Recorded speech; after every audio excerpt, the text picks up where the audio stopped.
চারিপাড়া এলাকায় হনুমান মূর্তি ভাঙচুরের অভিযোগকে কেন্দ্র করে উত্তেজনা ছড়ালো। ঘটনার প্রতিবাদে পথ অবরোধে সামিল হন স্থানীয়রা। ঘটনাকে ঘিরে শাসক দলের নেতাদের বিরুদ্ধে বিস্ফোরক অভিযোগ তুলেছেন বিশ্ব হিন্দু পরিষদের নেতারা। পরিস্থিতি ঘিরে এলাকায় তৈরি হয়েছে চাপা উত্তেজনা। প্রতিবাদ জানিয়ে পথ অবরোধও করা হয়। অভিযোগ, একটি হনুমান মূর্তি ভাঙচুর করা হয়েছে। এই ঘটনাকে কেন্দ্র করেই ক্ষোভে ফেটে পড়েন এলাকাবাসী ও সংশ্লিষ্ট সংগঠনের সদস্যরা। ঘটনার পর ঘটনাস্থলে উত্তেজনাকর পরিস্থিতি তৈরি হয়। পরিস্থিতি নিয়ন্ত্রণে রাখতে প্রশাসনের তরফে নজরদারি বাড়ানো হয়।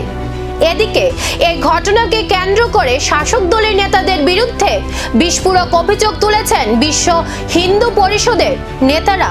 তাদের অভিযোগ, ঘটনার পিছনে কারা রয়েছে এবং কী কারণে এই ভাঙচুরের ঘটনা ঘটলো তা খতিয়ে দেখা প্রয়োজন।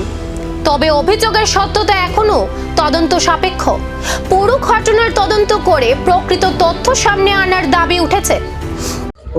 সচিন্দ্রলাল যে আমাদের যে শনি মন্দিরে আছে, শনি মন্দিরে মহাবীরের একটা মূর্তি ছিল।